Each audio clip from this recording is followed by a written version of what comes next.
Tingnan nyo guys. Boiling na ang ating isdang paksiw. Ang pangalan nito sa Farms ay Dulat. Nilagyan ko ng paper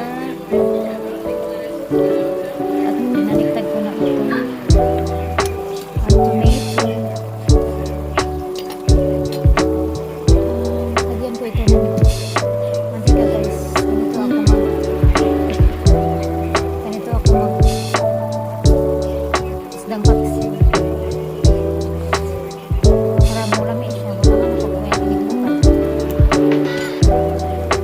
Comment nyo guys kung saan kayong bansa nakatira. Me, I'm here in Europe guys.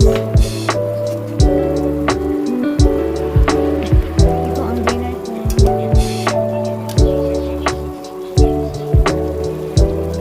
Ang sarap guys. Tama lang yung dinner.